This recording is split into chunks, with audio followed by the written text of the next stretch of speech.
حضرت نوح علیہ السلام طوفان کے موقع پر جب سفینہ میں سوار تھے تو وہاں اچانک ان کو شیطان نظر آیا۔ انہوں نے کہا، تو یہاں بھی پہنچ گیا، اب میں تجھے نہیں چھوڑوں گا جب تک کہ تیرا راز نہ معلوم کر لوں۔ اس کو حضرت نوح علیہ السلام نے پکڑ لیا اور فرمایا کہ تیرا راز مجھ کو بتا کہ تو گمراہ جو کرتا ہے وہ کس راستے سے کرتا ہے۔ تو اس نے کہا کہ 5 باتیں ہیں، لیکن 5 میں سے میں آپ کو 3 بتاتا ہوں، 2 نہیں بتاؤں گا۔ حضرت نوح علیہ السلام کو اللہ کی طرف سے وحی آئی کہ اس مردود سے کہو کہ ہمیں ان 3 کی ضرورت نہیں ہے، وہ 2 ہی ہم کو بتا دے، اس لیے کہ اصل تو وہی ہے راز۔ تو حضرت نوح علیہ السلام نے کہا کہ مجھے ان 3 حربوں کی ضرورت نہیں ہے، وہ 2 بتا جو تو نہیں بتانا چاہتا۔ تو اب مجبور ہو گیا اور کہنے لگا کہ وہ 2 باتیں جس سے میں لوگوں کو گمراہ کرتا ہوں اور آپ کو بتانا نہیں چاہتا تھا، وہ آپ سن لیجئے۔ ایک حسد اور ایک حرص۔ پھر شیطان کہنے لگا کہ حسد سے میں گرا اور حرص سے حضرت آدم علیہ السلام گرے، اس لیے کہ جب اللہ تعالیٰ نے حضرت آدم علیہ السلام کو بنایا اور ان کو علم عطا فرمایا اور ان کی شان و شوکت کو فرشتوں کے سامنے ظاہر فرمایا، تو اللہ تعالیٰ نے فرمایا کہ آدم علیہ السلام کو سجدہ کرو، تو فرشتے تو سجدے میں گر گئے۔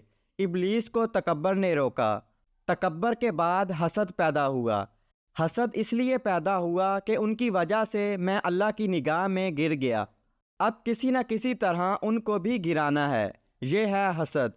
جب کسی کے پاس کوئی کمال دیکھے، جب کسی کے پاس حسن و جمال دیکھے، جب کسی کا عطا و نوال دیکھے، جب کسی کے اندر بڑائی دیکھے، جب کسی کے اندر علم دیکھے، جب کسی کے اندر مال و دولت کی فراوانی دیکھے، اس وقت دل کے اندر یہ خواہش کا ہونا کہ اس سے ساری چیزیں چھن جائیں، چاہے مجھے ملیں کہ نہ ملیں، اس کے پاس بھی نہ رہیں۔ یہ ہے حسد کی بیماری۔ یہ حسد اللہ کی نگاہ میں بہت بری چیز ہے۔ شیطان نے سوچا کہ اللہ نے ان کو اتنا اونچا بنایا ہے، ان کو بھی گراؤں گا، میں جیسے گر گیا ان کو بھی گراؤں گا۔ اس کے بعد اس حسد میں مبتلا ہو کر وہ فکر میں رہا کہ کس طرح ان کو میں ذلیل و خوار کرنے میں کامیاب ہو جاؤں۔ یہ ہے حسد جس کی وجہ سے شیطان گمراہ ہوا۔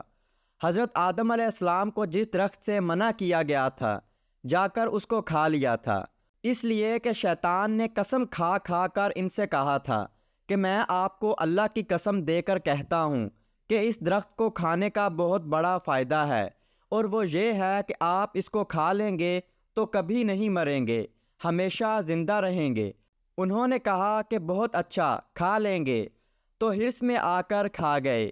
اس کو شیطان نے کہا کہ حسد نے مجھے تباہ کیا، اور حرص کی بیماری نے حضرت آدم علیہ السلام کو گرا کر رکھ دیا۔